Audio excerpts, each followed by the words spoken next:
What's up everyone, I'm MattJS93 and welcome to episode 18 of Taking the High Road. So we're starting this episode off by buying Wallace, the left back for Colorado Rapids, so he'll link up well with Nain, and because we spent some coins we're going to need to do some trading. I do pick up a Gregory Vanderveel for 15,500 coins. The database said he went for 21, so I researched his price and the lowest one was about 20 grand, so I put mine up for 18,500. And now we're doing some silver trading. We picked up Danny Pacheco, who has some pretty decent free kick stats for a silver, and Armand Traore from QPR being a silver in the BPL. He's going to go for a little bit of money. That Lino has some pretty decent all-round stats, nice free kicks on him. I've used him before, and I'm just showing you the team at the moment because we've got some new players, Grotfam and De La Gaza. De La Gaza, I got him in the right formation, and Grotfam, he was on the market when I was on the web app, and I think that's the only one that's in the game, because it's in a 4-3-2-1, and if you remember back to Hybrid Packs, I had him in my 4-3-2-1 team, so I think I've just got the same player that I had before, and he's only had 9 owners, so 9 people have only used him in this game, so he's a very, very rare card. But this game, this guy had pretty low chemistry, so it's always going to be a rout. Nice bit of skills from him, and then Papi Cisse also. And here's Grotfam, absolute twaz-wanger from him.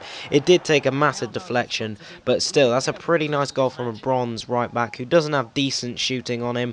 And here's a nice little free kick from Ericsson. Rarely score these in FIFA 12. I used to get 90% of them on target in FIFA 11, but I think I've said this before, I think they've changed up the free kick engine in this game and made it much, much harder, and that's one of the few free kicks I've ever scored in this game.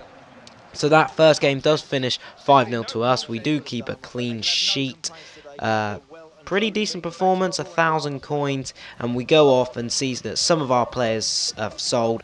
Game of the episode. Tete is usually set as a centre mid, but somebody had converted him to a centre forward, and in this game he's got a German team except for a Montenegrin centre mid playing centre defensive mid. None of his players are too expensive, so I don't really know why he has that player in there. But Tete, as I was saying, was set as a centre forward, so he did sell for a little bit more than usual, and I got quite lucky with him because I think someone was selling there for 4-1-1 French League.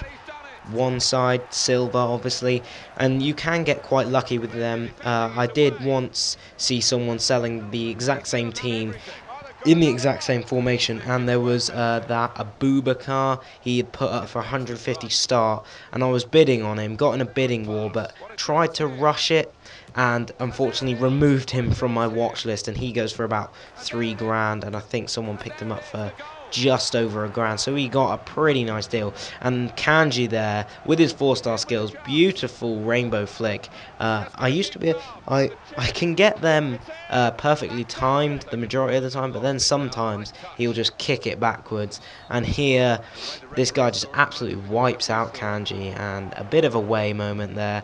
He gets himself a red card. Ericsson here, lovely 5-star weak foot on him, finessing it across, and I cannot wait until I got enough money to pick up his team of the season card.